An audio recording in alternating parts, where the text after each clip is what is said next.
Ladies and gentlemen, welcome to the Court-Martail Podcast. Introducing your host for this evening first.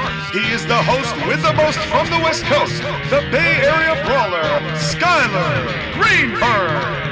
And his partner, he has colonized, energized, and revolutionized the podcasting wrestling world today. Your Colonial Champion, Sean McCarty.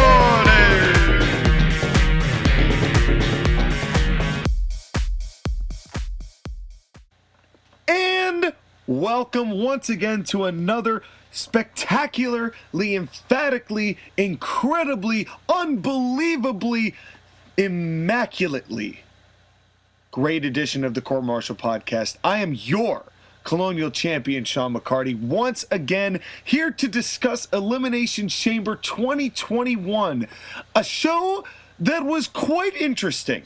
I will say in as vague a term as I could possibly come up with without getting into any detail, because I have somebody with me to discuss those details. The man of the hour, the man with the power, too sweet to be sour, not a member of the NWO as far as I know, but if he is, he's one for life. The Bay Area Brawler, Skylar Greenberg. Welcome back, sir. Wolfpack for life. Did you really like the Wolfpack in all seriousness? Did you care for the Wolfpack at all? The Wolfpack theme song was cool. The gimmick itself was interesting. The execution sucked. Yeah. I feel bad for 98 WCW because they had so much going for them in 98, and then they just made it to a whole bunch of heels fighting heels, and it just didn't work. But what did not occur on this show was any sort of massive faction infighting, thankfully. But we'll save that for another pay-per-view. Elimination Chamber 2021, Sky. Overall, your thoughts?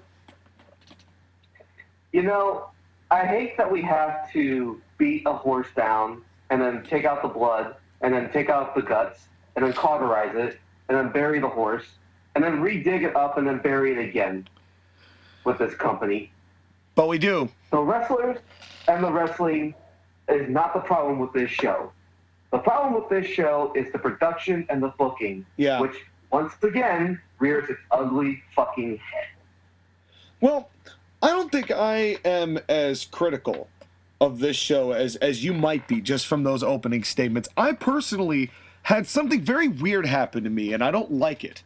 And it's that, at first, when I watched this show at first, when it was live, I was just bored. I just couldn't get into it at all. But the more that I thought about the show, the more I really thought they did a halfway decent job here at keeping certain things fine, I suppose. I mean, that's all we can ask for with WWE is for things to be fine. They can't be good or great. They have to be just fine. Now, before I go completely negative, I will say there was good stuff on this show, and we will talk about the good stuff when it happens. Yes. But I have things that soured on me. No, I understand. And one of those things for me was this pre-show match. It's a fatal four-way. Oh God. But it's a fatal. I'm not a fan of multi-man matches in general, but this is a fatal four-way between Ricochet, Mustafa Ali with the entire member of the Dungeon of Doom, John Morrison, and the no longer guitar playing but crappy theme music in having Elias. Is Elias that much of a piece of utter garbage that he can't even play the one gimmick he has? What has happened to this place? What has happened to Elias? He's just now a denim-wearing wrestler. That's all he is now. It's just sad.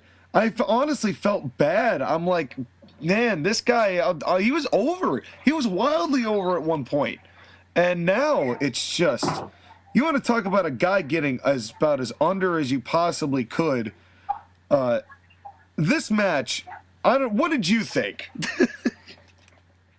So, this match did nothing to make anyone look good. Agreed. Everyone came out of this looking worse for wear. It was just that certain people looked worse than others. Yeah.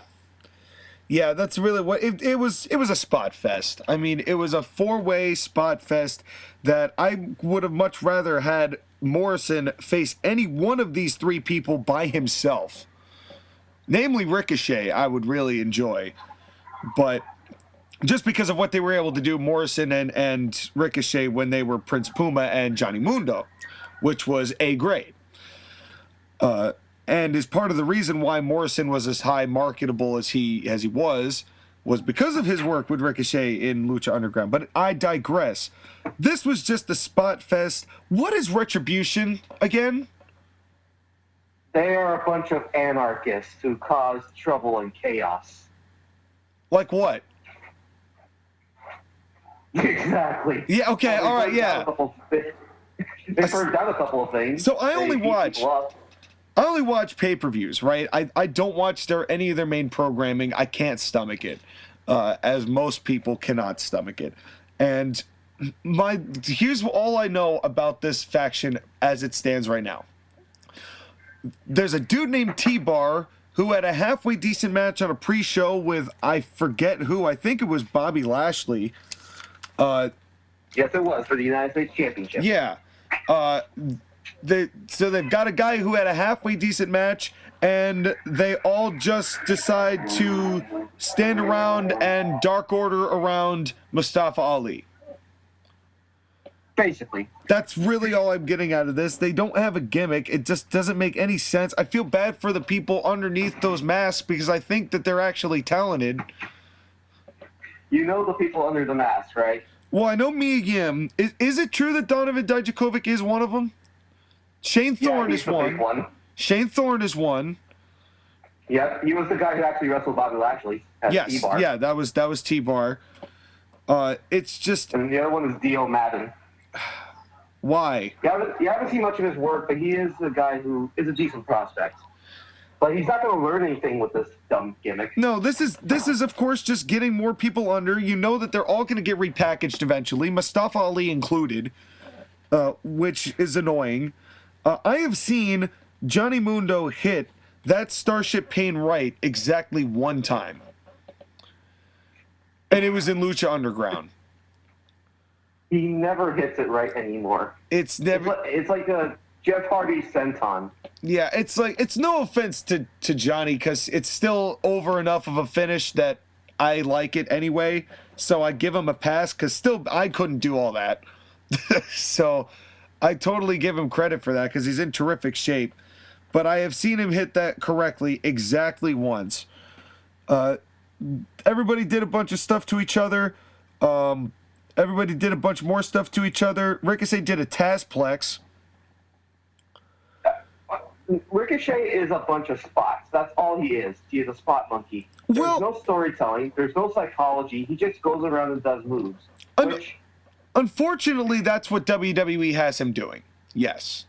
Exactly. They don't tell him, okay, do this, but in certain spots. Yeah. And make sure you're emoting or storytelling or selling something. Like, they have stripped down Prince Puma from what he used to be to just generic high flyer.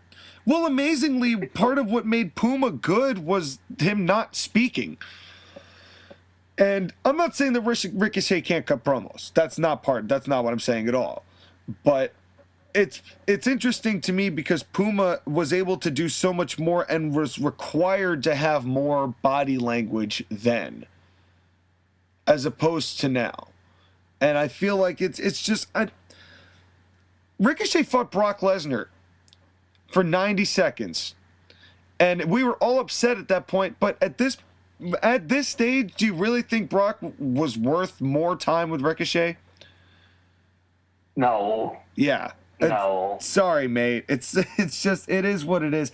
Of any of these 4 people to be injected into this match for the U.S. title between Lashley and Riddle, John Morrison's probably the only one who looks anywhere decent that I'd actually buy as far as potentially winning an actual fight. And I mean, yeah, but I hate the way that he won this match. So the way he won this match is at Retribution, who spent most of ringside, by the way, in a fatal 4-way where there's no disqualification for attacking, just walking around the ring. They attack Ricochet, and then all three of them start trash-talking Ricochet as he's laying down on the ground. And while it's happening, Mustafa Ali gets flashed in by John Morris.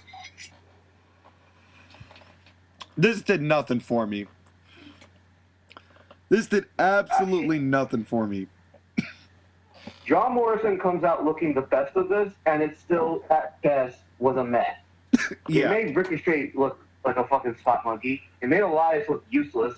And Mustafa Ali is a loser because he's a loser. Because that's what they've shown us.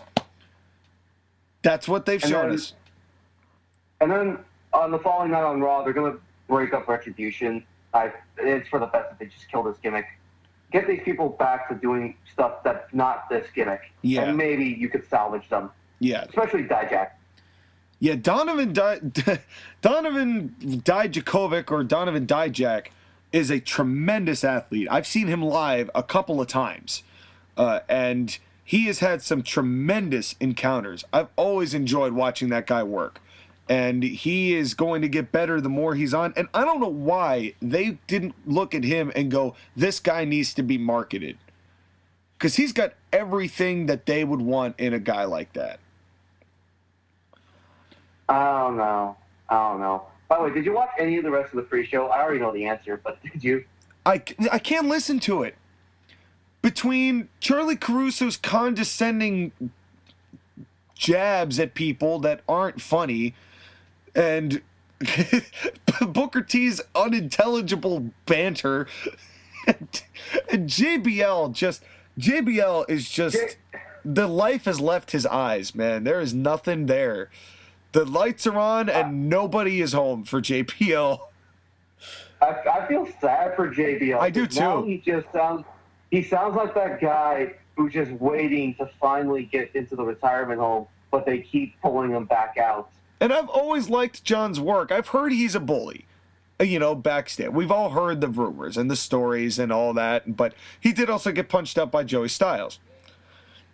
But allegedly. All of this allegedly. But all in all, I've always liked JBL. And it's sad kind of seeing him like this. It really is. I know. And Peter, what's the last guy's name? Pete Rosenberg? Dude. Peter Rosenberg. Leave. Just leave. Yeah. and take that fucking Jewish guy, Seth Green looking Sam Roberts with you. It's like, can we keep the smarks off of the cameras, please? It's like... Also, what the fuck is Sonya Deville? Like, goddamn. Well, I don't understand Sonya Deville, okay? Because, and we'll talk about this... we'll talk about this in a later... what is her role right now in WWE? I don't understand. And I think she's just a personality. Now, to be fair, they're probably still scrambling after the incident that happened last summer. So right. I'm not harsh on her, but I am for WWE for you couldn't think of anything else to do with her. Yeah, I'm on WWE. Yeah, I'm more on WWE's case than Sonya's case, just for the fact that WWE, there is no understanding as to what her role is now. Because you're not mentioning whether she's coming back or what the deal is with her. And she mentioned something in a promo later, but we'll get to it. Let's just get into this main show. Juan, before we continue, I just want to bring up something real quick that happened on the pre-show that should be mentioned. The reason why I mentioned it is because they had talked about this Asuka versus Lacey Evans match for the Raw Women's Championship, and they had advertised it up until the pre-show when they announced, it's no longer happening because of Lacey Evans' pregnancy. And then they just took Asuka off the show. Yeah. I mean... Now, I know you hate Asuka, so that's probably good for you. Yeah, I'm not personally upset about that anymore. Not the way I used to be. But it's like, if you have a championship match and you know you can't have a competitor in it for at least a week, you could have put someone else in. You could have done another match, like a qualification match of the pre-show, to get a challenger for Asuka if you really cared about her. But goddamn WWE. It's not even about caring about Asuka. They just don't give a crap about their women's division. Oh yes, and we will get to that. And we'll get to that. We'll get to that in a little bit. But that's really the truth of it. They just do not give a flying fallopian tube at all about these women at all. But we'll get to that. So let's bring in this show with what I consider actually to be the match of the night. And unquestionably, it's the match of the night. Yeah, and that is the SmackDown Elimination Chamber. Kevin Owens, Jey Uso, Sami Zayn, Baron Corbin, Cesaro, and Daniel Bryan. This was immediately frustrating for me because Michael Cole said Triple H came up with it. And then he's like, oh, but then like Eric Bischoff then used it. And then I was like, no, get out of here. Get out of here, Cole. You think Triple H was in Michael Cole's ear saying, say I did? Yeah, I said it. I did it. I'm the one. Tell him I did it. Screw Eric. That'd be so funny. That's just for Triple H's now, where he's just like, you know what? I'm taking credit for everything. I invented all of it. Oh, that was not the first time that Michael Cole flummoxed something in this match. Oh, no, I know. He had more, too. I mean, this, but then we got Greg Ham Sandwich. And the second that I heard Ham Sandwich, I knew it was coming. And that was, of course, him having a stroke in the middle of him saying Kevin Owens.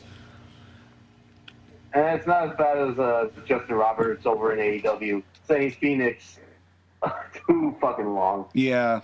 Well, that's just vocal masturbation at that point with Justin Roberts. I mean, he's just being a goof. I mean, the problem is the Ham Sandwich, he's trying to be serious. He's trying to be legit. He's not, nobody takes anything seriously in AEW. Greg Hamilton's trying to be serious, and he sounds goofy, and he's being overly goofy, and he shouldn't. You know what I should have done? I should have, instead of giving you Katie Forbes, I should have given you Greg Hamilton as a manager. Oh, God. Oh, God. And then, what was up at the beginning of this? Because, as usual, with this show and with most WWE shows, my biggest problem is the format and the production and what Kevin Dunn and the truck is doing. More so than it is the wrestlers, like you said at the beginning of the show. And what was up with the song playing throughout, like, the entirety of Greg Hamilton describing the rules? I don't think they've ever done that before. I have to go back and watch previous pay-per-views to see when this started. I don't know. Maybe I'll look into it. I'll look into it. But you're right. This feels new. I don't know when they started doing this, but I don't like it. No, I don't. Honestly, I would much rather hear the song than hear Greg Hamilton. So I wasn't that much upset. However, if you're trying to make the whole thing feel more like an athletic contest and you're trying to weigh the gravity of this is a world title situation, or at least the circumstances that would involve the world title situation, maybe I wouldn't put the song and overlapping the announcer. That's just to me. Oh. If we're going to talk about presentation for a second, let's talk about the fact that you have 4 wrestlers enter and go into the pods, and then you do the video package for the match. Why do they do this? They're supposed to start in the ring. Why do they keep doing this? It's out of place. It doesn't make any sense. So you're going to tell me that you're going to pop all 4 of those wrestlers into the pods, then they're all going to have to turn and sit and watch. And in Jey Uso, that's a literal case because he literally just sat down, which was genius, by the way. I don't know why more wrestlers don't do that while they're sitting in the pods while they all stand up. I'd sit and recover my strength or just wait. Maybe that's the reason they played the video package, because all 4 of them that went into the pods blew themselves up going inside. Yeah, well, then we have to talk about the stamina and endurance of professional wrestlers in 2021 WWE, but that's a different thing, and we'll talk about Kevin Owens on another day. Well, I was thinking Goldberg, but go ahead. Well, it's potato. Well, potato 22-second after potato. Goldberg made his entrance, he probably got blown up into the ring. That's well, yeah. Well, he would. But all 6 of these guys are in pretty good physical shape. So they do this whole. entrance thing, and then they do some of these cut scenes between I forget what they were even called, but there's these interactions. The one I like the one between Owens and Zayn because of the history between the two of them, right? I like that. The one thing I will say I loved is that they mic'd up the chamber properly so you could hear everyone talking to each other. And this was trash talking at its finest. Yes. Because this is what happens in sports. It's called chirping. It's an art. And being able to psychologically throw off your opponent with your words, sometimes that wins you the battle. Yeah. Oh, yeah. That does happen. I mean, it's one of those things, but it's kind of sad, and it makes you miss fans because especially at the beginning when they were doing some of these back and forth, so they were trying to highlight some of the conversation, Kevin couldn't keep the crowd noise on at the same time. He cut the camera, so you'd get the back and forth, but then that fake crowd noise shut off. And then on the next shot, it was automatically back, and he was like, "Oh crap," and then turned it up and did that. But at the very beginning, that happened a few times. The only thing, though, is that sometimes they would say something that they probably shouldn't have said. Like, Kevin Owens kept telling Sami Zayn to go to his pod so Jay could come out. So that immediately spelled that Jey Uso got a pod. Yeah, I mean, that's... It was a little thing. It was a little thing, but it was something that it's like, come on, Kevin. You couldn't keep your mouth shut for that one. It's Kevin Owens. I'm not surprised. I mean... But you know what? At this point, but you also got to, in Kevin Owens' defense, though, at this point, the way that wrestling is and how niche wrestling is and the fact that most everybody is in on it at this point, is anyone really that upset that he's spoiled that Jay gets a pod? I mean, no, but if we were talking like maybe 10 or 15 years ago, you would never say yes. that. Hey, and I get that, especially as the traditionalist that I am. I get that. But I give Kevin Owens a pass just for the fact that at this point, wrestling is so far deteriorated to the point of everyone who's here is here. As far as... Yeah. It's a sad thing to say, but it's true. But maybe Peacock will change that. Sorry. I doubt they will. Sorry, I couldn't even say that with a straight face. Yeah, but we start this match with Daniel Bryan and Cesaro in the ring. This was great. Oh. And what I really liked about this is it started with a lockup. It went a little faster than I would have liked at the beginning, but they still kept it sound. They kept it in the ring for a while, and these two guys know how to work. I loved watching this. This felt great to start up the show. It did. It was great watching two technical masters practice their craft. They went outside for like one spot, and then they just went right back in. So they didn't use the cage that much. Yeah. And then Cesaro got that big delayed suplex, which looked awesome. Cesaro was definitely the star of this chamber. And I was a little sad, and I'll talk about it later when we talk about the finish. I was a little sad of where Cesaro finished in this match. Not to say that I expected him to win, but I was a little upset with where he finished in the match. But he looked terrific all match. He definitely the highlight. Exactly. And another thing about the mics that helped was that Cesaro at one point injures Daniel Bryan's left knee. Kevin Owens points it out and says, "Hey, Cesaro, Daniel's left knee, Daniel's left knee." And then Cesaro starts working on it. Well, this was... Again, those little things, those little psychology things. I just love it. Oh, yeah. And I mean, and these guys, you look, Sami Zayn, Cesaro, Kevin Owens, Daniel Bryan, 4 guys, all Ring of Honor guys, all new, back in old school Ring of Honor that was really starting to gain steam and got nationally broadcast. I'm not saying that any one particular person has any influence on that, but these guys knew how to go, and they're so familiar with each other that they all wanted to give to each other too, and that really helps. And I think that's what made this match better, along with the fact that everyone had clearly defined roles and everyone did their job that they needed to do. So the person that comes in next is Baron Corbin, and Baron Corbin does what Baron Corbin does, and that is Hoss. Yes. Hoss. Yes. And honestly, I feel bad for Corbin too. in a lot of ways, because I think that he's gotten a bad rep for the garbage that he's been handed, and God bless him, he's made the best of it. But he's just not going to be on that upper tier that I think they wanted him to be at first, and they thought he could be at first. Not with the way that not for how long he's been on the main roster, at least. No, Baron Corbin's a guy who right now is an upper mid-carder to mid-card guy, but they wanted to make him a main eventer. And I don't fault them for trying. It's just that they gave him really shitty gimmicks to work with. And he did his best with them. I don't fault the guy for not trying. But at his level and at his stage right now, he's not where they wanted him to be. Yeah, and and again, I think that that's by design, because they don't want to get anybody over. And well, they want to get people over to a certain extent, but not so over that they leave. Yeah, and that's and that separation anxiety has really hurt them for many years. Vince McMahon is probably still a little bit pissed that The Rock and Stone Cold Steve Austin left and achieved success outside wrestling, especially The Rock.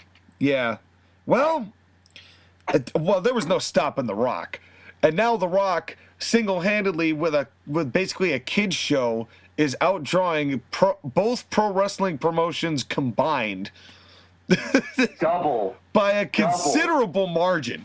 I mean, he literally outdrew Monday Night Raw by double of its audience. Yeah. So that's where we're at. That's pro wrestling right now in a nutshell. So, but back to this match. Cesaro's pull-ups 100% would have gotten a pop. Wait, hold on. Who came out after Corbin? Was it Owens or Zayn? It was Sammy. Right. I love the little bit where his pot opens, but he refuses to open it, so he closes the door on one side, and Corbin gets mad at him, and Daniel Bryan starts beating up Corbin. And Sami Zayn's laughing, but he forgets that the pods this time has two doors, and Cesaro comes in on the other side and starts wrecking his shit. Sammy is easily the best chicken shit heel in wrestling right now. I mean, he is. The AEW is so bungled up MJF with the Inner Circle and that garbage booking that it's hard to distinguish anybody good over there anymore. But Sammy, his bitching is always entertaining. I've always loved hearing him just whine. It's just great. He always sounds good. He sounds like he means what he says. He's got that irritating look that it's perfect. Sammy is so pound for pound, might be one of the best wrestlers right now as far as the character, and I hate using that word, but the gimmick work that he's put in over the past year and a half has been truly remarkable. And just think, when he was in NXT and in the beginning of his main roster run, we thought he would never be a heel because he was such a natural babyface and so likable. Yeah. But he's arguably a better heel. Yeah. And he's got he can talk his ass off, man. I love all the promos. Everything that Zayn does and he says is just so entertaining to me. It's a highlight of the show. And really, of the two heels in this matchup, I mean, the one that was far superior, obviously. Right. And then Cesaro does a bunch of stupid stunts, beating up Baron Corbin, and then locks in the sharpshooter after the swing and gets him the tap out, which got a little bit of shine on Cesaro, and I appreciate that. And Corbin going out first is also kind of indicative of what we mentioned earlier, of how low the mighty have fallen from main eventing with Lacey Evans to this. And I don't know how far of a drop that actually is now that I'm thinking about it. but anyway, you could argue it's an improvement. Yeah, the pay-per-view they main evented was stopping ground. But anyway, yeah. then Kevin Owens comes in and it's ROH 2009. Yep, and then hey, let's remember us. We're friends. Let's be friends. Kevin Owens is like, screw you. Immediately throws Sammy. I think it was nice that Kevin was the one to pin Sammy. Because it made sense because KO is the guy who would pin Sami Zayn and get a little bit of shine on him. As that's the other thing, too, is that everyone in the SmackDown side of this match, besides Baron Corbin, I guess, has looked good recently. So it felt credible with these guys. I mean, Daniel Bryan is Daniel Bryan. Cesaro's an athletic freak. Jey Uso has been doing great work as Roman Reigns' second man. Yep. Sami Zayn was just Intercontinental Champion, and Kevin Owens has had multiple world title shots. Yeah. Everybody in here in this match had not only had a lot going for them going into this, but also had a role to play in a job, and they all did it so well. You know, you could tell they were all trying to do each other's stuff, but they were also making it look convincing. They were doing things that you logically would do that wasn't just bashing people into the cage, which I like as much as anybody else, but without juice, it doesn't really do it for me. They were doing other things like smushing the face into the cage, you know, and doing just different things that you don't see from the chamber. This chamber felt refreshing with the people involved, because normally Elimination Chamber, I would say, as we say with all of the gimmick pay-per-views, that's another one that's going stale for me, but this was a refreshing change from that. It helped that when they went in, they had a game plan for everyone. Yeah. And they would execute their roles perfectly. Now, I will say this. So Kevin Owens eliminated Sami Zayn, and Sami Zayn's exiting the cage. Jey Uso takes advantage of the cage door being open, and arguably has the most brutal moments in this match when he super kicks Kevin Owens, takes the cage door and slams it on his arm, and then just continuously kicks Kevin Owens in the face. Which, again, that was different. We've never seen... Have you seen that in Elimination Chamber before? I've seen people use the door to hit people, but not to hold them in place and then continuously hit them. Yeah, to slam the arm. I thought that was very clever. You know, they were creative with this, and that's one of the things I like that we don't see enough of from WWE is really when the boys can be creative about how to structure the match. And they all have stuff, and they all like each other, and they all want to make it feel different. You can have something like this happen where it feels more important, and they all did a great job in this match. This was the most refreshing chamber I've seen in probably 5 years. And that elimination by Jey Uso, just think about this. Last year, Jey Uso with his brother was a tag team, which is fine. They were a very good tag team. Yep. But Jey Uso, in this past year, he's become a great singles wrestler. He's made his case. He's definitely made his case. That's for sure. Like, honestly, I would support him taking the Intercontinental title off Big E at some point, because I think he's more than well deserved it. Oh, he yeah. deserves to have a singles championship, and that would be the perfect way to possibly kickstart a Big E Roman Reigns feud in the future. Yeah, I think that definitely Jey has earned that. Or some sort of recognition for it, but definitely for the main eventing, the pay-per-views he's main evented, he had easily a very fun Hell in a Cell match with Roman Reigns. A weird thing to say, fun Hell in a Cell, but it was a good match. Yes, the good match with that, the one at Clash of Champions. Yeah. His work at the Survivor Series match, his work supporting Roman at the TLC. Yeah, and even in here, even in the Cell, he did a good job. And now here... Although, I could not help but laugh at Michael Cole talking about Kevin Owens and Jey Uso, and Jey Uso ruining Kevin Owens' hopes for the world title at Royal Rumble when it was actually TLC. Yeah, well, it is Memorial Day weekend after all. So...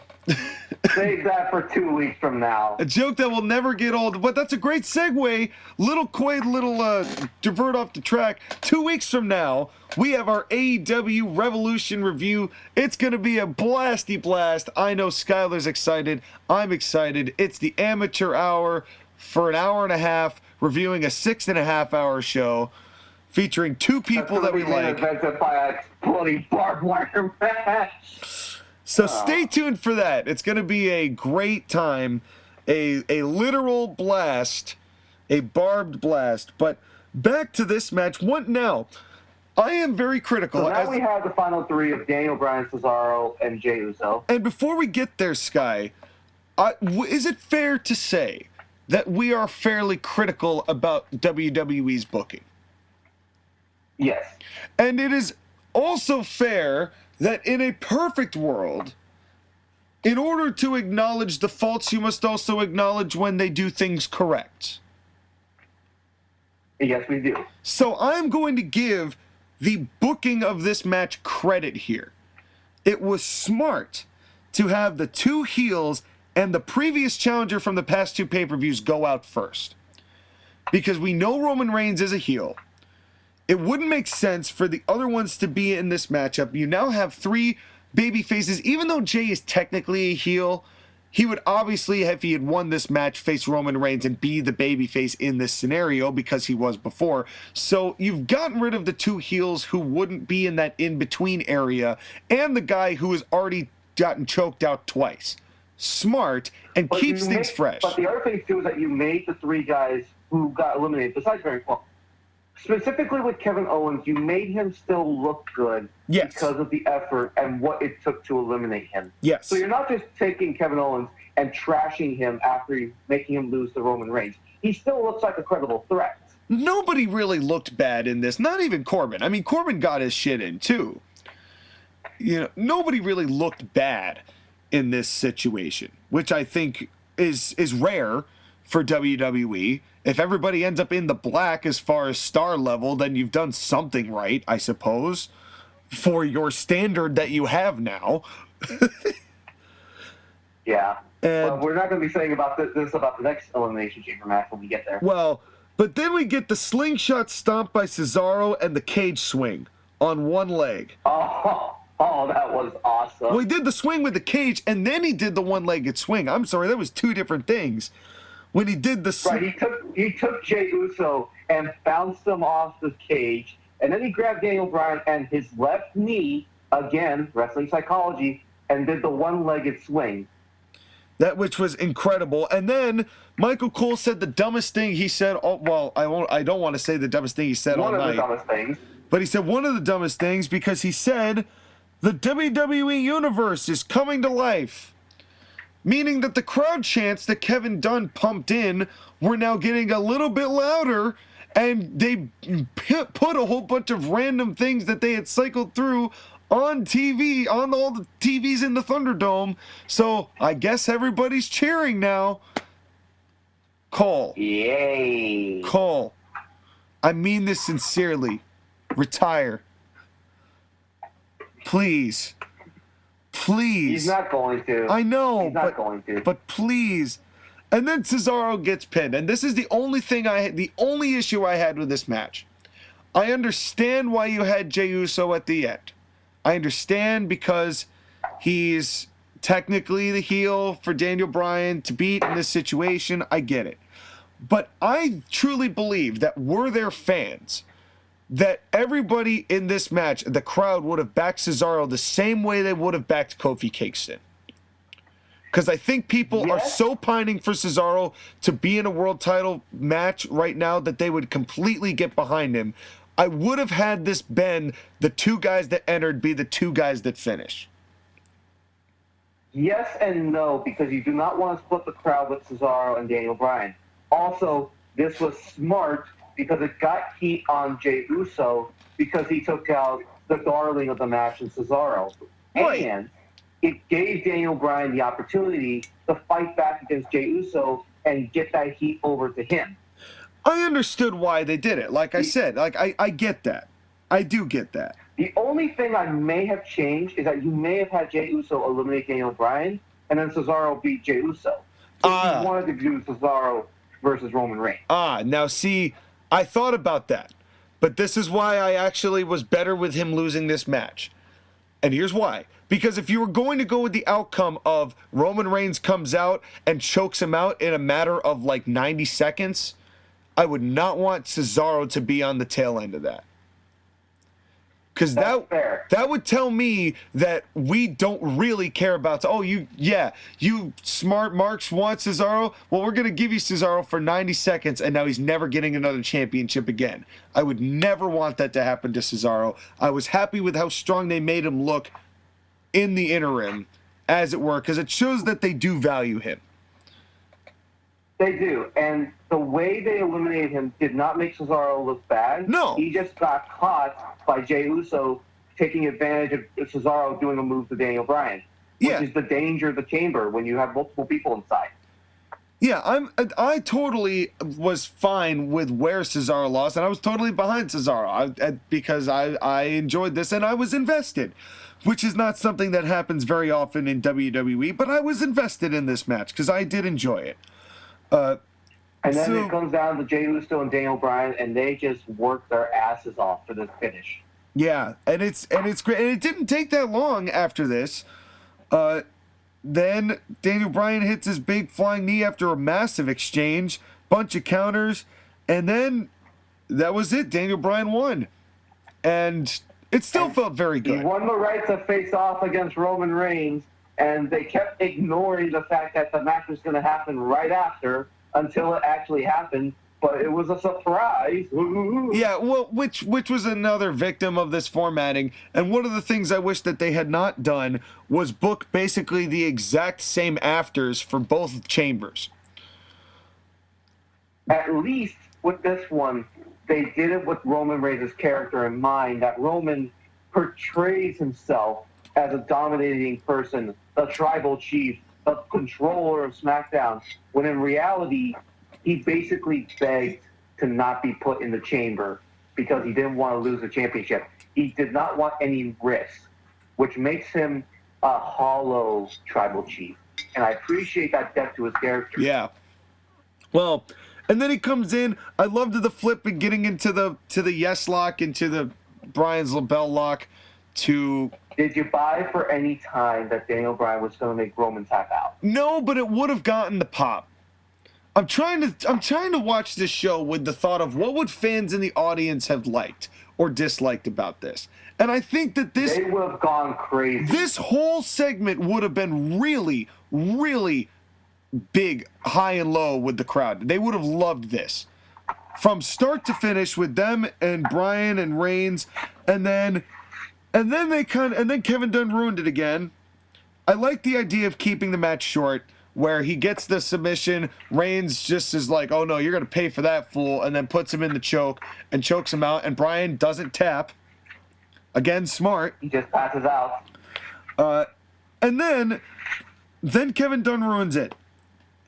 And this, because here's what happens. For those of you who have not seen this, Roman Reigns celebrates, if you can even call it that. He cheers, he turns around, and then turns around into the middle of the ring, and guess who's there? Goldberg. Yes. Yes. No, thankfully, it's Edge. Same amount of gray hair, just a little bit younger, and a lot better a worker. Exactly. Edge comes in, does the spear, points at the sign, looks down, points at the sign again, and then we get fireworks. So they Kevin Dunn missing cue? No. Do you know why I don't like the fireworks here, Sky? Because there's no people, so what's the point? No. Although, yes, but no. No. The reason I don't like the fireworks here, and I know that I never call them out on this in any other situation, but it bothered me here for some reason. Let's say, for all intents and purposes, for all intents and porpoises, that we live in a world where we believed that people were actually fighting against each other for a championship and actually won that championship, right? Let's believe, if you will, that we live in a world where we care about random things and surprises happening and things having a level of unpredictability as if things weren't supposed to happen. Let's say, for all intents and purposes, that we didn't know that Edge was going to come out and make that and point at the sign. Or that, let's say that the production team didn't know Edge was going to come out when he wasn't booked. Nobody knew Edge was going to be there to come and spear and make his decision, which, of course, in any other wrestling or any other athletic contest, some random dude coming in and attacking somebody would lead to, oh my God, that wasn't supposed to happen. So what this fireworks does is it basically says, huh, we're all in on it, and this was always meant to happen, so it doesn't feel unpredictable, which is part of what brings this show down as a whole. And it's not even about kayfabe. It's about the idea of kayfabe that they have long pissed on that. I know, okay, I understand that. I understand that. But do you see my point? It's basically... I see your point. It made it look like it was pre-planned. Which like, obviously it was. But at least keep the illusion that this is all happening uncensored, unactioned. Everything is happening in catharsis. Yeah. Everything's happening with no script. Like, this is real. Yeah, no, I just want you to try, WWE. I want you to try and understand that that was not the time for fireworks. I know it's Edge. I like Edge too. But it's just... I don't know why after all this time and all the other stuff that they do like this, like setting a doll on fire, that I am nitpicking about this right now at this particular moment, but it bothered me because it's something that I didn't realize I wanted until I was not getting it. Right. Oh, I just noticed we just spent 40 minutes talking about this Elimination Chamber match. What the hell are we going to do with the other matches? Well, we got through 2 matches at least of this this 6-match show. And the other one, and these one we spent 7 minutes, the other we spent 40. Well, the rest of this is gonna go pretty fast, I think, because it doesn't get better from here, folks. That was the best. It goes down in quality. That was the best thing on the show by far, without a shadow of a doubt. That was it. Now, I have a question for you. Yes. How do you think the Roman Reigns Edge match at WrestleMania is gonna go? I think they're going to have Edge win it. I do too, but how good do you think the match could be? I think it's going to be good. I honestly think that if Roman calls it, it's going to be great. Match of the night, potentially? Depends on how the rest of the card shapes up. Might be the best professional wrestling match in the night. But it depends on if we get Drew and Lashley or if we, well, let's move on from there. Let's not talk about that yet, because that's spoiling the later. It definitely does feel like it is going to be the main event, and it's definitely a match that deserves to be the main event. Yeah. Oh, yeah. I think there's no way that it's not. There's no way that it's not. Especially because it's Roman Reigns. Unless it's this man, the 24/7 champion, Bad Bunny. Ignore it. Skip it. No, I'm not going to skip this, because here's my problem with this. I have gripes, I have complaints, and I'm going to air these grievances out. First of all, Bad Bunny is talking to Sonya Deville, and Sonya Deville says something like, we'll have to discuss this. You could step into my office. Where and when does Sonya Deville have an office? What does Sonya do now for WWE? I don't understand. She left because of an incident in the summer, and then she gets back on a pre-show panel briefly, not even for the whole thing, and now she has an office. What is she doing? Maybe she said office, and when they go, it has a door with her name on it, and then it's just a closet. I don't understand. I just don't understand. And I don't think they understand. So then the Miz comes in and starts saying, hey, Bad Bunny, I wish, you and I would collab pretty much. And Bad Bunny starts talking smack. The Miz gets upset, goes to get mad, and Damian Priest comes out like Diesel to Shawn Michaels, looks down at Miz, and Miz walks away, and then they are cheering like they're baby faces. But to me, this was Shawn Michaels and Diesel picking on Ludwig Borga. It was funny. Would this not make Bad Bunny and Damian Priest the heel? I'm sorry, I just don't understand how they can book heel stuff and make people think that they're being baby faces, and have baby faces do heel stuff and make them think that they're baby faces, and heels do baby face stuff and make them think they're heels. But hold on. Let me stop you right there. It's The Miz. Everyone clowns The Miz because he's so unlikable. So everyone's fine with it. I know. I'm not. Because if you're trying to establish your top merchandise seller, who's this crap rapper, if you're trying to sell this guy as a babyface somehow to market to casual fans who are not tuning in, and you're having Damian Priest there, what I would not do is have this guy just start picking a fight, being a heel towards anybody right now.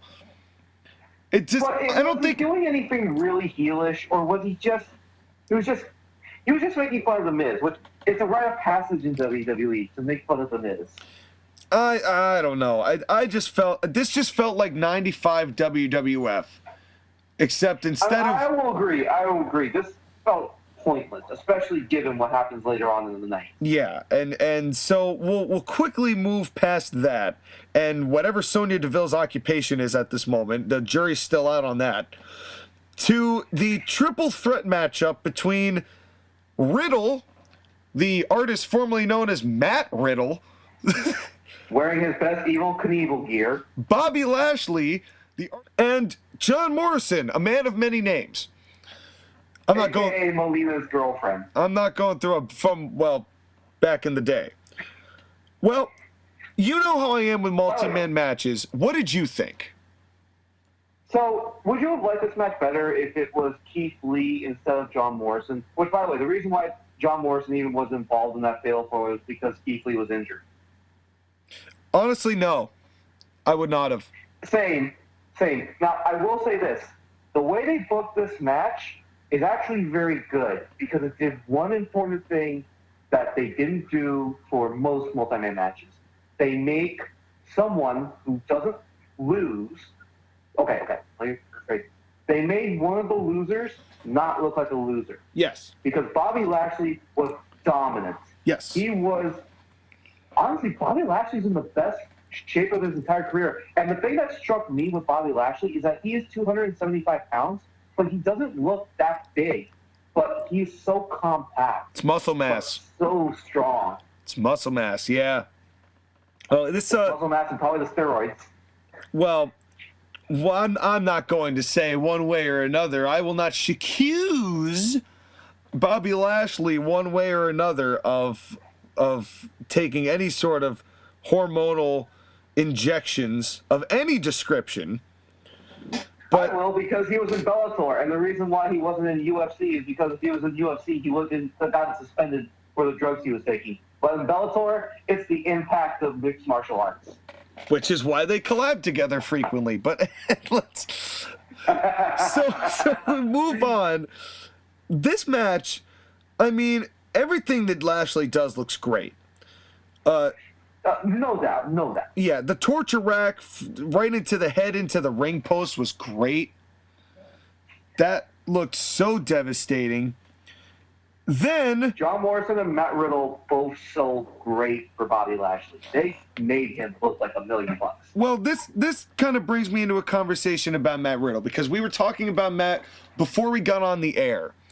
And tell me a little bit about Matt Riddle as far as what you like and dislike about this guy.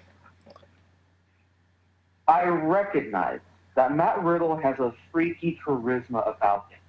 And he's very different from other people in professional wrestling.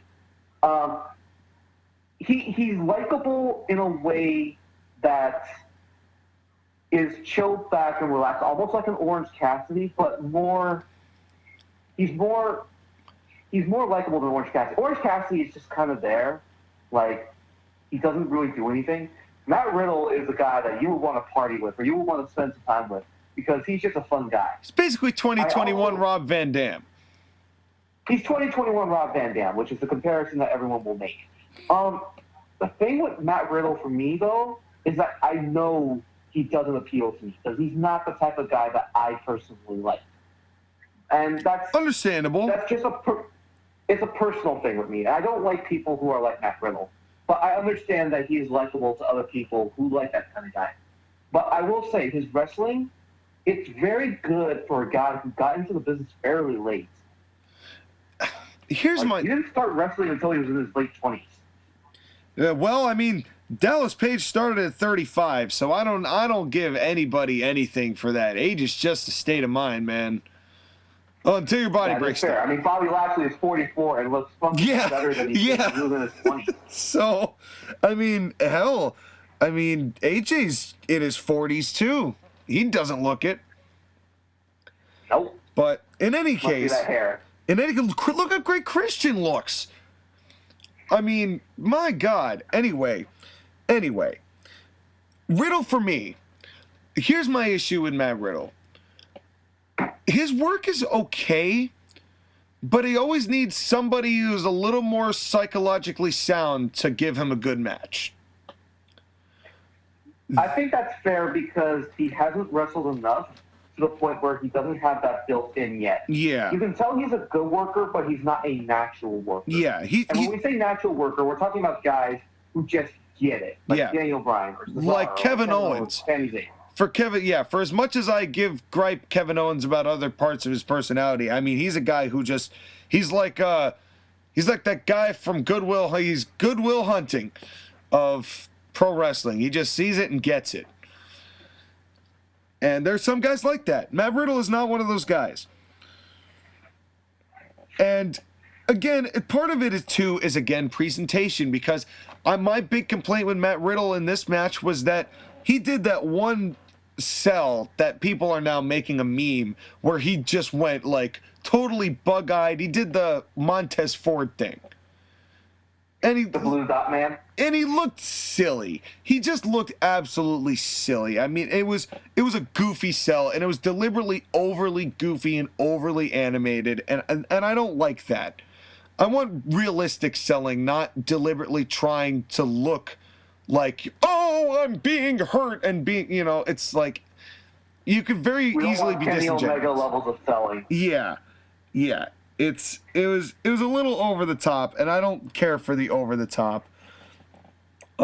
Then Bobby Lashley gave John Morrison a shoulder block, and John Morrison corkscrew bumped for it. That was fun. And that's John Morrison just having fun. He's like, all right, I'm going to make the best of this. He was like, all right, I'll do a corkscrew. I love MVP's trash talking. As you said, they mic'd that up beautifully. He is the best manager in WWE right now. He is, bar none. And he just released, he actually did a remix rap track where he trashed Hulk Hogan. So wait, hold on. MVP's a rapper now, right? Well, I wouldn't say now. I mean, WWE title shot? I'm sure that he was laying down bars for many years of his life, but... I mean rap bars. Get your head out of the gutter, man. I'm not talking about his previous career. I wasn't talking about that, bro.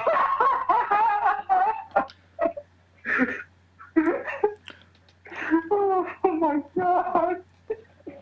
See, if you hadn't made that connection together, now we wouldn't be in hot water. We're going to get claimed now because of this. Sorry, MVP. I'm sorry. I don't mean... That's on Skylar. That's all on Skylar. MVP, you know what I was meaning. MVP and I are tight. And then you come along and jump to conclusions, sir, and cast aspersions as to what I am referring to. Look what you done did, Sky. You have derailed this podcast. Just talk for a couple of minutes. I need to calm down. Yeah, while Skylar regains his composure from going places that ought not have been gone, I'm going to break out of that cell, and we're instead going to talk about how dumb it is. How dumb it is as Skylar is losing his shit. To have... This is my reason I don't like triple threat matches. Because they do the thing with the crutch, which in any other circumstance I wouldn't have minded, especially if it was a one-on-one match. But I don't like the fact that, why have a finish that is everyone going, it's no DQ, it's no DQ. I hate that. If you're going to have a no DQ match, then specify that. Don't just be like, triple threat, I guess everyone can just hit each other. Then why don't they hit each other with weapons from the start? If you're I gonna, know, that's the one dumb thing is I wish they would just specify that, hey, this is a multi-man match, but you're still not allowed to use weapons. Yeah, Or this is a multi-man match, but there's no interference allowed. yeah. In that case, if somebody hit someone with a crutch and the referee saw it, I would have called it then a no contest, and the no matter who won, the champ retains their title because they can't lose. That's how I would do it. I just don't like the idea of using the crutch without doing some sort of referee distraction to begin with. Plus, it's a babyface hitting a heel with a foreign object with the referee watching. This is once again a heel, but babyface doing heel stuff. Stop it. It would have been better if it was. Well, here's the thing. John Morrison takes the crutch from MVP, who was selling a knee injury. He tries to hit Bobby Lashley. Bobby catches him in the hurt lock, and then Matt Riddle uses the crutch. It probably would have been better if Matt Riddle was the one in the hurt lock, and then John Morrison was the one that used the crutch. Yes. And even then, it still would have been stupid. Yes. And again, I like the outcome. I would have preferred John Morrison to walk away with this belt personally, especially for what was to come later on, because I think they could have been handed a really nice situation with that. And now you've got the two best friends with gold, but Riddle getting it, fine. They were prepping for this for months. It's the only thing about this is that, given the situation where Bobby Lashley is, I do feel like he has kind of outgrown the United States Championship. Don't you agree? Agreed. However, you could have still kept the championship on him and made him even stronger for what was to come later. I don't blame them for taking the title off because he has outgrown it. You give it to Riddle, maybe he can grow into his own with the title. But I would have liked Lashley.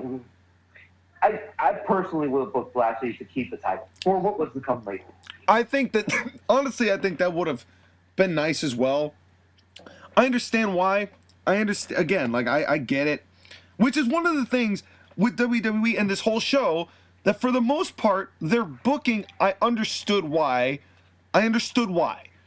Right? That's something I will give them credit for. I understood why, which is not always what happens with WWE. Which is probably why I liked this pay-per-view better than I thought I would. Well, we say that, but then look at the next match. Well, before we get to the next match, this triple threat. Honestly, it was, for a triple threat match, it was fine. I enjoyed what this was.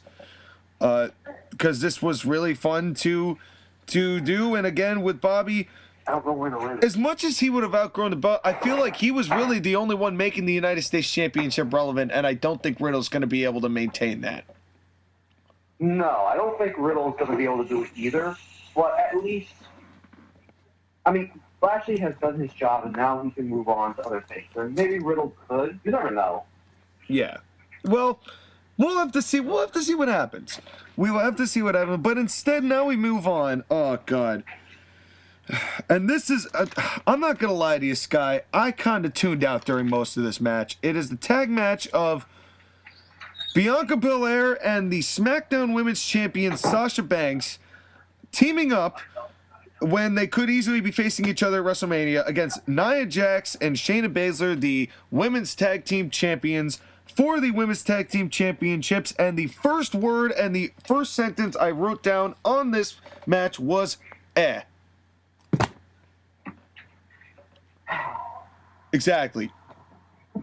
So, WWE, what do you do when you have two wrestlers who are going to wrestle against each other, but you have no idea how to book the feud between them? Give them a tag team title shot. Genius. I swear to God, they do this every single fucking time. And the last time it actually really worked was with John Cena and Shawn Michaels. And that was 2006, man. 2007. 2007, 2006, 2007. Yeah, it was 2007. It has been a fucking while. Stop with this goddamn trope. Although it does say something when it's not doing that, it's now with the women's championship, so women get equal opportunities stuff, right? Well, we mentioned this again before the show started. When was the last time that the women's tag team championships were were not involved in any way with a woman who was also one of the singles champions. If we're talking about Raw and SmackDown, there's been a couple of instances like against the Riot Squad or Sexy Muscle Friends. If we're talking about pay-per-view, we have to go back to WrestleMania 36 with Asuka and Kairi Sane versus Alexa Bliss and Nikki Cross. Wow.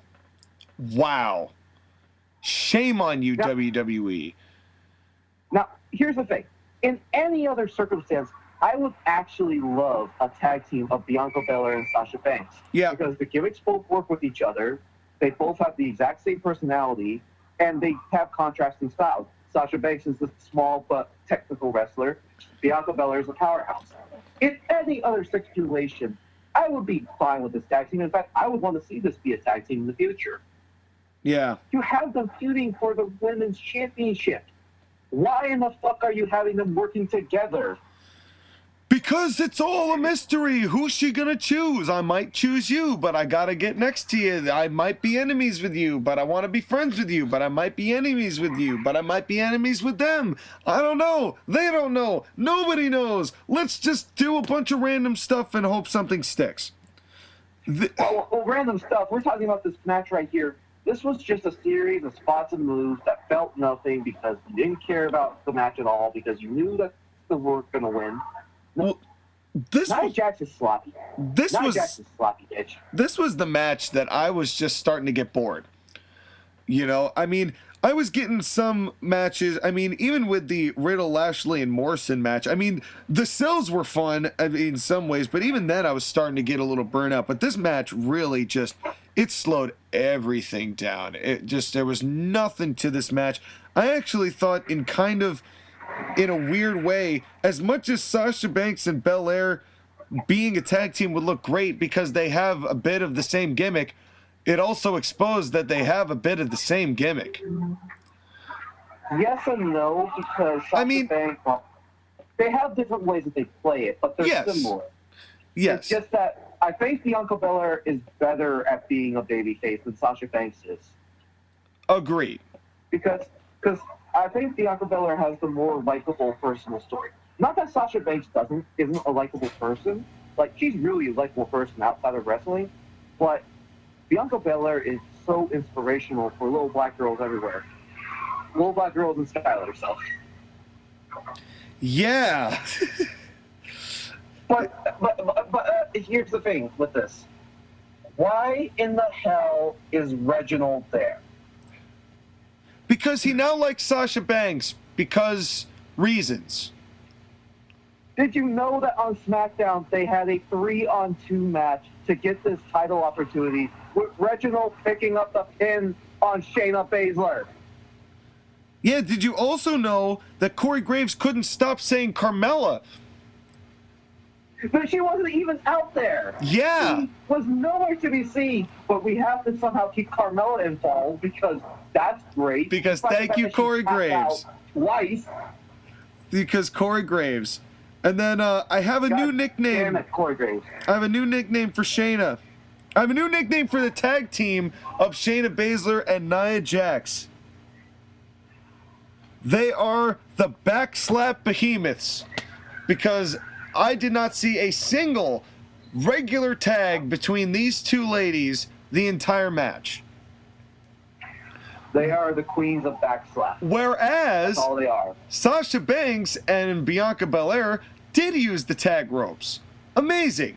No, they didn't. Did you notice that their first tag was a backslap? Their first one was bad, but they got better. They did fix themselves up. There were a few times when they actually did get some actually good tags in, but nobody pays attention to any of that anymore. And then you just pinned your champion. Talk about not booking, not understanding booking. Why would you book this match?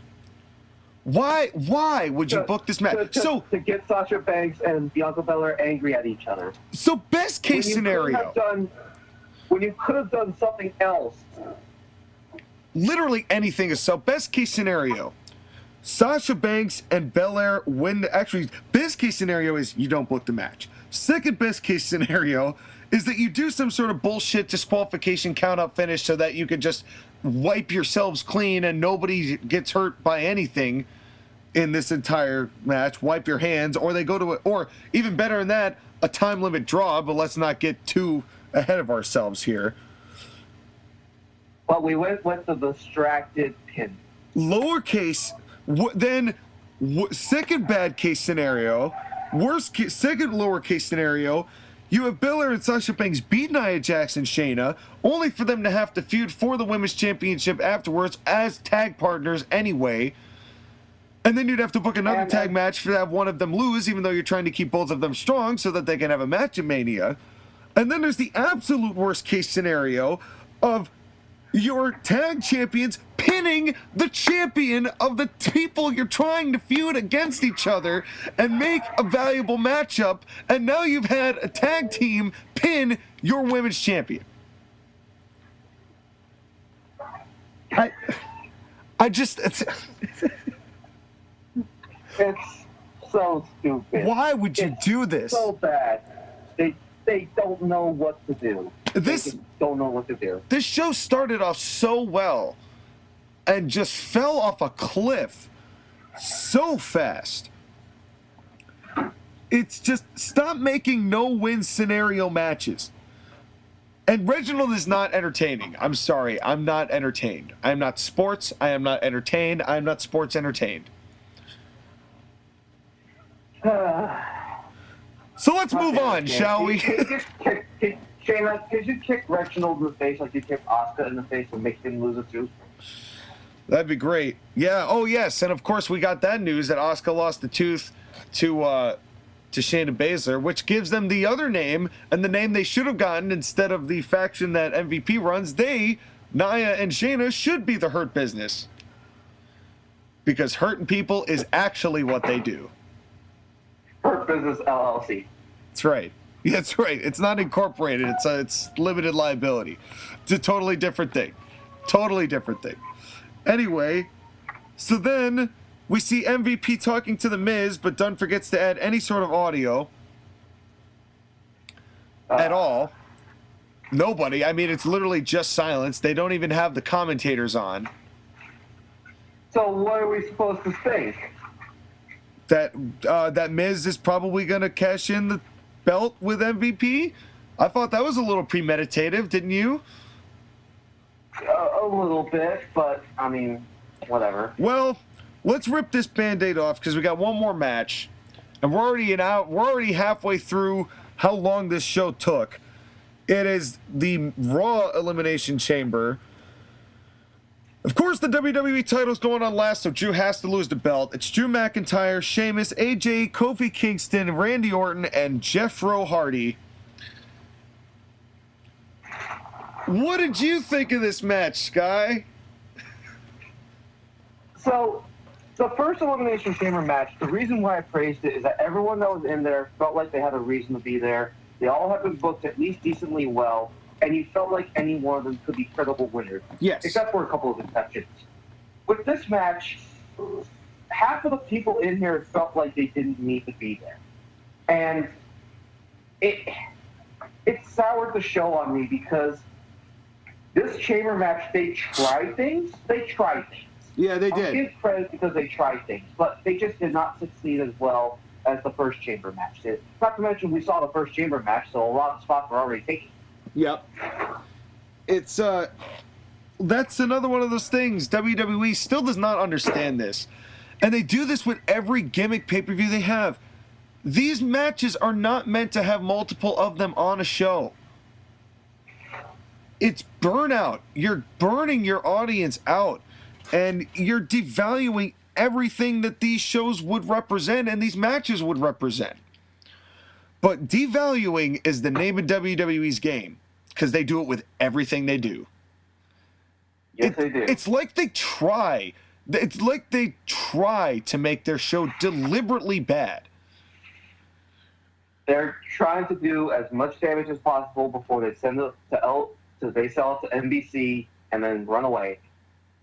And then who knows? Maybe then it'll actually become halfway decent. Maybe someone who actually cares will take it.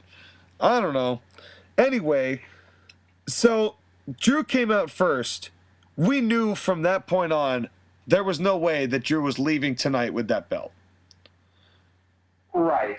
But at least he looked cool. At least he looked cool. Because again, WWE is so predictable at this point in that kind of presentation, it just doesn't faze us. Of course Drew's going to lose this belt. Well, here comes AJ and Almas. Not Andrade Cien, but the bigger guy. And Right. we start off with Jeff Hardy and Randy Orton. That was a little puzzling to me. Why these two out of all of these guys? I know Sheamus earned the right to go last, but why these two? I don't know. Because it feels like they would start the match deliberately slow, which I know I wanted a slower start in the first matchup, but now we're 2 hours into this thing, and now I want us to gig home and get out of here. So it's... I just felt like when you have AJ Styles and Kofi Kingston in this matchup with Jeff Hardy, you couldn't have had Kofi and Hardy do something? Or even have, like, I don't know. Or AJ and Hardy, if you want to keep a heel babyface. Jeff Hardy and AJ, you could have AJ and Kofi, I don't know. Yeah, it just felt like... Let me ask a question, okay? Yeah. Why was Jeff Hardy here? Fell out the numbers. Former world champion. Former world champion, here to fill out the numbers. Basically, here's another thing. Why was Randy Orton here? Former champion, fill out the numbers. Wanted a paycheck. At least with Randy, he was with Drew McIntyre and AJ Styles and Kofi Kingston. Yeah. So he felt more involved. Jeff Hardy's just there. And well, needed to pay the bills somehow. and Orton was pretty much get in, get out. All right, thanks very much. I'll take my money. I'll be out of here. And right, so Drew McIntyre comes out and he has a little fight with Randy and Jeff Hardy. That's fun. To be fair, I did like Drew coming out third. Yeah, because it was not as predictable. Yes. And then Kofi comes out and he does a couple of moves and then he gets a surprise roll up on Randy Orton. Yeah. Which that roll was not clean because Kofi got it and then he was like, oh wait, I didn't get it all the way, so he had to push himself more on top of Randy. I'm not sure what they were going for there, but it wasn't what was supposed to happen. I don't think. No. I think they went for and then something. Randy Orton decides to do his RKO fest. Yep. And AJ Styles tries to big brain it by having Almas rip off the glass to his pod so he can run out to the front door and try to pin both Kofi and Jeff Hardy. All right. While we're talking about this, first of all, you could tell that the experience level as far as these guys is head and shoulders above the rest, which is why in any singles predicament, I would love any matches between any one of any of these guys. But for this match, this is just not their kind of match. As far as all of these participants are concerned, with that experience level, and that's no knock on them. And then WWE decides to ruin it because why have rules in wrestling at all? So it wasn't AJ's turn, right? We had another 5 minutes before somebody else was coming in. No, Sean, if you notice, they kept saying regularly scheduled interviews. They never said 5 minutes. And it definitely did not feel like 5 minutes. Some felt longer, some felt okay, shorter. But it had only been literally 25 seconds since whoever it was, Kofi, I think, came in and eliminated Orton. It was mere seconds after that Almas and Orton did his RKO party, that Almas decided, all right, I'm just going to rip this apart. There was still some time. There had to have been some time between more than 20 seconds between that and then them just letting AJ in. So I'm like, so there's no grace period at all, and there's not even going to be like the countdown, so that would have been AJ, which they didn't do. So they're just like, all right, no, we're just going to let that happen. And the ref's just like, hey, AJ, stop. Oh, okay. Because... Right, and the other thing, too, is that I get it. Almost is a big guy, and the referees are half his size, so they're not going to be able to stop him from physically destroying the pod. Well, and apparently every referee has a 1-inch dick because nobody can say anything to anybody that influences anyone. If you are wearing a pinstripe shirt, that is the kiss of death. You are now officially cucked in the world. You want to know who does have big balls?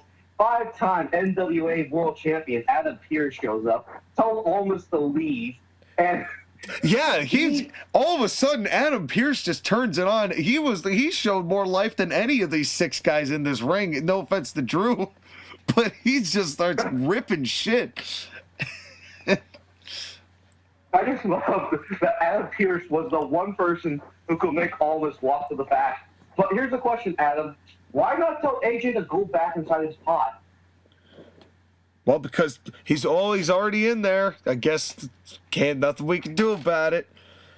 And again, this is the problem with the booking. Logic holes. Yeah.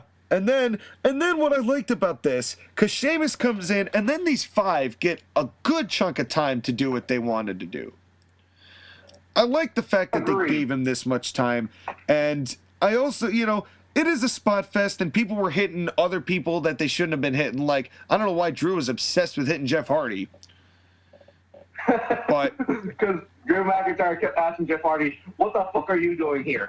Yeah, it was just weird because baby faces are hitting heels, and again, this turned into more of a spot fest, but this was kind of fun. And then Kevin Dunn threw a "This is awesome" chant in, and it ruined everything again. I've become numb to the fan chants. That's why I don't complain about them as much. They're just there. I just miss fans. And I will call, and because I'm actually offended in the first place that they are even pumping in crowd chants to begin with, because at this point I would rather handle silence than this. I will call out Kevin Dunn 100% of the time on 100% of the things he does, because this was the time when he needed to execute on a proper level during this whole thing from the start, from when they had to take fans out of the equation. It was Kevin Dunn's time to shine, and he has proven that he has been nothing but an abject C-grade mediocrity. And I will call him out on it every single time that he makes some sort of garbage move. Then that entire production truck makes a garbage move. I have nothing to add to that. I would agree with you. It's just that, I've become numb to it. Also, every other sports league does it too. I know. It's no better anywhere, and that's the worst part, is that it's sadly, Kevin Dunn is the flag bearer. Sadly, Kevin Dunn is the standard holder. And that's where and that's why The Rock is doubling the audience of pro wrestling. And hey, if Kevin Dunn could, he would put in crowd chants for that too. Oh, I'm sure he'd put "This is awesome" chants right in the middle of it. I'm sure. Yeah, right as fucking Steamboat and Savage are going at it. And then I got a little upset because I was personally hoping that I would get to see Drew and Sheamus one-on-one in a major pay-per-view setting, and I don't think we're gonna get it. And no, this is weird. Okay, so they have Jeff Hardy and Drew McIntyre. Jeff Hardy and Kofi Kingston get eliminated by Sheamus and Drew McIntyre. Kind of a dick measure contest between the two guys. Yeah. And then they have AJ Styles eliminate Sheamus. I mean, I like that they want to keep AJ strong because AJ's tremendous. But and they added unpredictability to the match too. Yes, and because I really would have liked Drew and Sheamus to go at it. I don't know why they're keeping that away from us, but it is what it is. But then we see easily a very fun spot, and now Sky, I wrote this down. I'm almost positive that WWE has stolen intellectual property from the Bay Area Brawler. I am convinced, baby. I am convinced, baby, that you have taken and said these things many times before. and came up with this here finish for a great matchup that you done had with Drew McIntyre and that man AJ Styles. Did you or did you not, sir, book this finish already? I did. Because I swear, that was the first thing I thought when they did that phenomenal forearm into the Claymore. I'm like, wait a second. This had to have been Sky's. And once again, they have taken, why is it always with AJ Styles and Drew McIntyre? They really like that program you set up with them.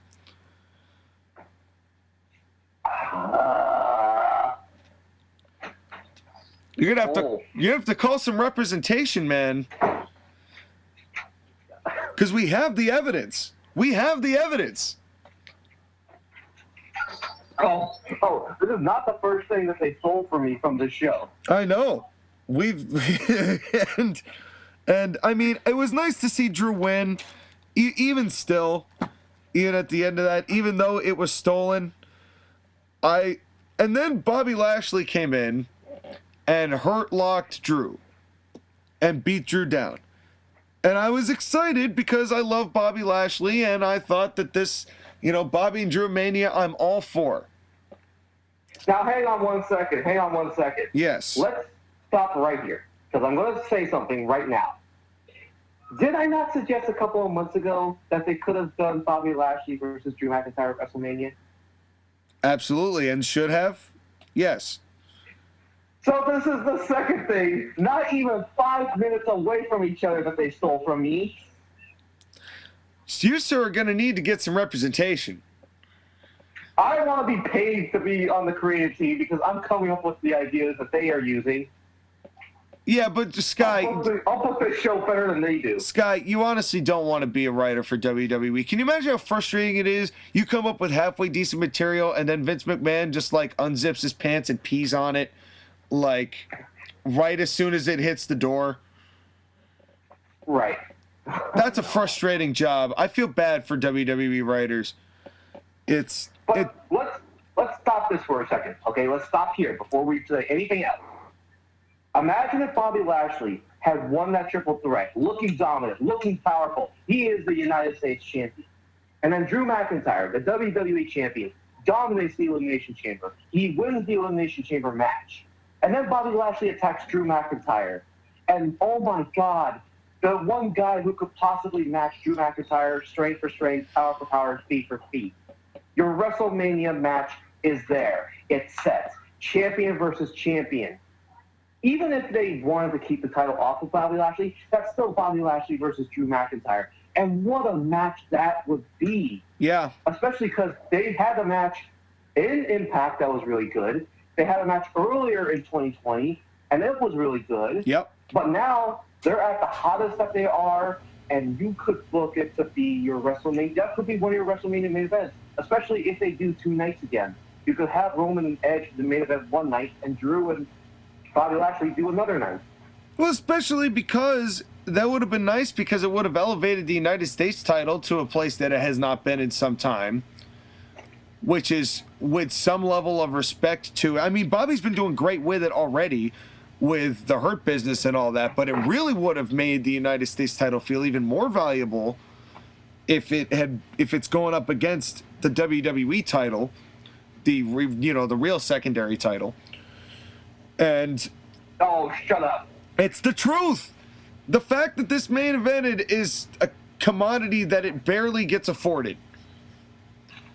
They only ever main event the title when they take it off of Drew, which is what they do in the next part. See, you can't deny it. And then when Drew comes in and he does the hurt lock and Drew's down, Bobby comes in, hits Drew with the hurt lock and goes down. And the first thing I said was, sadly, I think Miz is going to cash in. Second I heard that, guess who shows up? Oh, God. And then, of course, we had to cue the mandatory announce table spot. We hadn't hit the quota yet. So we had to hit that. We had to get that in first. And then... Bullshit. And then Miz comes in and does his little hoo-ha, his garbage DDT, which I was like, come on, dude. If you're going to make me accept this, you can't give me your worst looking move. At least he didn't do the figure four.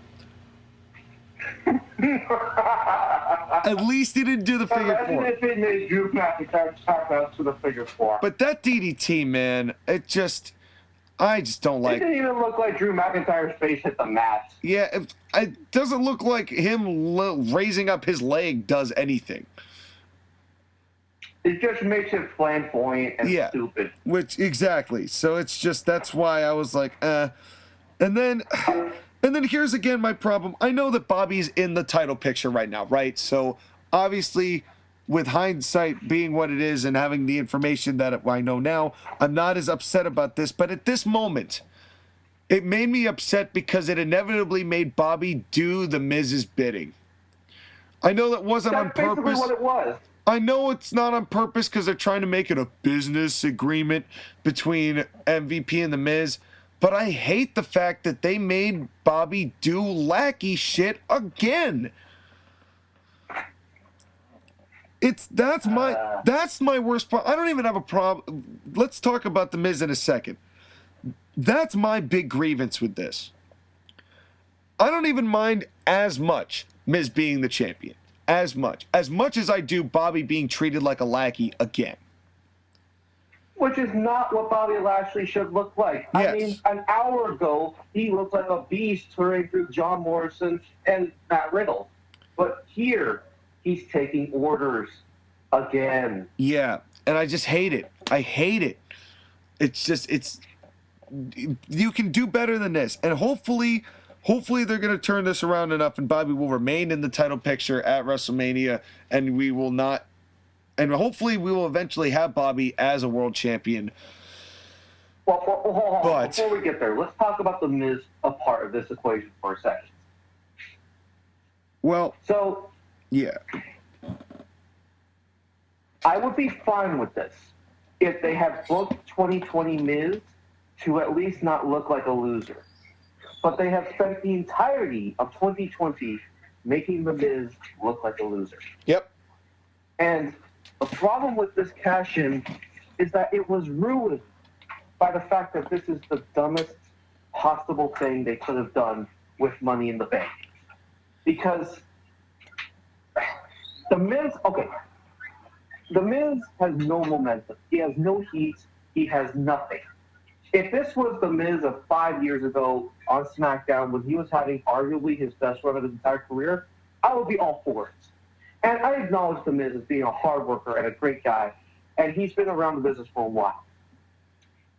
The Miz is never going to be a star. It's just not going to happen. And he should not be beating guys like Drew McIntyre or Bobby Lashley. It just should not happen. Well, at the very least, they threw everything at the wall at Drew McIntyre. He had to win a grueling chamber and then get beaten down by Bobby Lashley and then get hit twice with major moves by The Miz to finally put him down. At the very least. Because that's Hogan levels of endurance right there. But. Yeah, but more likable. But. The issue I have with this is, there have been many times in recent years that didn't involve Drew McIntyre mostly, that I thought The Miz would be a refreshing main eventer and somebody who deserved a main event spot and a title scene and hell could go for a good run as WWE champion and nobody would bat an eye and it would be acceptable and he'd do a great job at it. There have been times that I've believed that The Miz could pull that off. But right now, you have Roman Reigns at his peak, in the top physical shape, his top tier teeth, smiling away. And on the other side, you have Drew McIntyre, a massive, giant, in-shape Scottish beast of a man who has been dominating everybody in his path, except Randy Orton, for 2 weeks. And just being the way that Drew looks, he fits the championship bill. He looks great with the belt. He works hard. He's got the look that you would want as a champion. Right now, I've asked before for The Miz to be world champion. I asked for it, but I got it right when I didn't want it. And maybe that's the point. Maybe they did it at the time that they knew that every single smarky fan would absolutely hate it. And that's how they want to get the crappy heat on them, thinking that they're getting heat on The Miz when they're actually just getting heat on themselves. And the thing about it is that they did this after they devalued Money in the Bank by having Otis win it, The Miz taking the title because he was a somewhat better option, and then doing that cash in at TLC only to give it back to him. Like, the gimmick's dead. If you and me were booking this shit, we would probably have had that cash in at TLC happen, and we don't give him back a briefcase because we would have been like, done. That's it. We're not having Money in the Bank. Even if you're going to do this cash in, don't do that TLC cash in attempt. Just don't do it. No, don't have The Miz fight with a rapper. No, with a Bad Bunny. This was the worst. You're going to tell me that The Miz just went from feuding with Bad Bunny to fighting for the WWE Championship? Well, God, you know, it could be Miz versus Bad Bunny at WrestleMania. That is the nightmare scenario. If Bunny's the top merch seller right now. For the WWE Championship, I'm done. I'm done. I will not watch WWE ever again. I think that would close the door. The WWE title from The Miz. I think that would close the door on pretty much most. I think they'd see a staggering drop in viewership if they went with that. I think they cannot be that stupid. You've said that before. Well, we've said that before, but that is next level. That is basically admitting I give up. We give up. This isn't pro wrestling. This has never been pro wrestling. This is just a bunch of actors. So if you want to see a bunch of actors all play fun, all play gymnast with each other, then come watch WWE. If it gets to that point, I want no part of it. Now, here's the other thing, too. Now, I'm going to go into a bit of a news of the week segment because I'll give you some information that I know. Hold on. We are an hour and near 40 minutes into this, but you know what? I'm going to do it anyway. Roll that intro.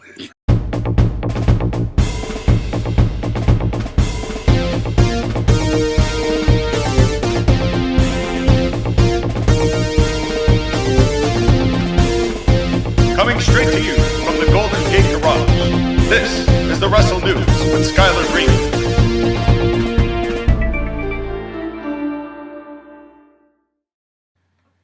Okay, so let's get into this very quickly. I know we're an hour and 40 minutes in, but let's just get this very quickly done. So on Raw, they had Bobby Lashley beat Braun Strowman for a chance to fight The Miz for the WWE Championship, which is advertised for the next Raw, which I believe is, March 1st or something? Yep, it is the 1st. Now, most likely what's probably going to happen is that Bobby Lashley is not going to fight The Miz. They'll probably do a bait and switch and have, John Morrison fight Bobby Lashley or something stupid like that. But I've heard that Bobby Lashley is figured into the WWE title plans for WrestleMania, and The Miz is not. Which means that The Miz is possibly a transitional champion to get the belt onto Bobby Lashley and then have Drew McIntyre fight Bobby Lashley for the title at WrestleMania. That would be great. But that's I think that's the only thing they possibly can do at this point. Just for the timing of this whole thing. Which, if that is the case, I am really sad that they're going to take Bobby Lashley, make him the lackey to The Miz, give him a transitional WWE title reign just so he can give it back to Drew McIntyre so he can have his moment in front of fans over a heel. Yeah, but that's not to say you can't continue the feud after that.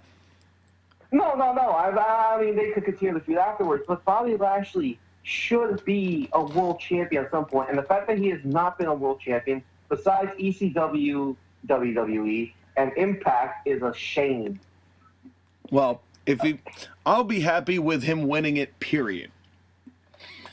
I know. Even if it's just for a couple of days. But I want him to have a good reign with it, not just a one-off. Solely on the Mick Foley theory. Mick Foley had 3 reigns that lasted 44 days. But Mick Foley won the belt, and that has helped him cement his legacy as a true champion and one of the all-time greats in the business. So it's not always necessarily about how long you hold the belt. Just WWE is just inept at actually making stars to that kind of level, so it doesn't have the same effect. I mean, I get that, but when we talk about Mick Foley, we don't talk about his 3 title reigns. We talk about his bumps. Right. That's a whole other thing that we can get into. Well, but again, I'm just not. If this is the way that they want to do it, fine. But honestly, I would have just rather have had what I suggested earlier. Bobby Lashley keeps the U.S. title. They had to cash in at TLC, and the briefcase is gone, and the Miz confused with Bad Bunny. They can do a tag team match at WrestleMania, and that's all fine. Bad Bunny versus Damien Priest versus the Miz and John Morrison, and have them bump like stooges they are. Have Drew McIntyre come out of the chamber dominant. Have Bobby Lashley spear Drew McIntyre. Then you have your match. Drew McIntyre versus Bobby Lashley, champion versus champion. But they're not capable of making intelligent decisions like that, Sky. I think we've established that at this point. Because they're not capable of booking months out in advance and then planning week to week. It's not that fucking hard. No, as we've proven. Set up what you want to do, and then week to week book how you want to get there. Yeah. Well, because they don't book into the future like that. They don't do any sort of booking into the future like that. And I guess but that's if you why do want to see people who do book into the future with careful planning and staging and making sure that we know what we're doing when we put on our events, tune in every 3rd week of the month for the National Wrestling League and Atlantic Coast Pro Wrestling, where me and Sean book each other to oblivion as we go head-to-head in booking styles and booking matchups, making the matches you want to see book the way that they should be. That's right. It's a competition that's not really a competition. Join us every 3rd week of the month. But we have got to close this show, Sky, because we have been running a long time. Nearly as long as the show. But thankfully, we have got a little bit more entertainment value as far as a well-rounded package. So as far as overall, what do you rate this one? Are we giving it a score? I would like to. This show, it was a good show. There was stuff to like, but it definitely felt like the first hour was the best hour, and nothing was going to top the Elimination Chamber match they had at the beginning. And the triple threat was fine, but the last 2 matches dragged it down. And don't even talk about that pre-show match. They set things up for WrestleMania, but they didn't set them up in ways that are really satisfying. Like, ultimately, when it comes down to it with WWE, you have to acknowledge that there's going to be stuff that you could come up with that is probably better than what they have right now. And as long as you can accept that your vision and what you think you could create is better than what they make, but you can still find enjoyment in what they make, then power to you. For me, I give this show a 5.5. I hope that this WrestleMania is good. I really hope this WrestleMania is good. Me too. The main events are stacking up to be really damn impressive, but the road so far has been bumpy, to say the least. Well, I really do hope that it's going to. It always is a bumpy road, but Mania is one of those shows where somehow things just come together most of the time. As far as Elimination Chamber goes, I think that honestly, they booked themselves into a corner in a lot of different situations here, but a lot of the stuff here made sense, which is atypical for WWE. I mean, obviously, we put them through the ringer for the stuff that did not make sense, which, of course, there's always quite a bit of on these shows. But the first couple of matchups were fun. The pre-show was just dog shit, so I'm not even going to add that into the grade. I'm not even going to count that. The rest of the show, I was just tired. I just got bored. Because, again, I had seen what I had figured was the highlight, and as much as I tried to invest in that last one, what I didn't like was the fact that they booked, basically, big match that involved a world title immediate world title match afterwards. They basically booked the exact same afters for both chamber matches. Except it was chamber match, little period of time, title match. And it's like, okay, that's one thing if you were doing it for one of them and then you had something else for the other, but you don't because you're trying to cram these gimmicks in, which is, again, just hurts these shows, and I don't understand why they can't just, if you're going to theme a pay-per-view, have one of that gimmick match in it. But still, it was not the worst chamber show they've ever done. So I'm giving it a 6. It's a B pay-per-view. It set things up. It's always a bumpy road to WrestleMania, but at least we can kind of see where they're headed. Kind of. So, any closing thoughts, Sky? So, this was the final WWE Network pay-per-view, singular, exclusive for this pay-per-view. Starting with Fastlane, they're going to go to Peacock, and you can do Peacock and WWE Network. And then WrestleMania will be Peacock exclusive. Yes. So we are starting to head towards the NBC era. And Fastlane should actually really be named Speed Bump, because that's all it is at this point. I don't know how we're going to do that show and not come out of it thinking we could have done it better. I have a feeling we may not review Fastlane if it's bad enough.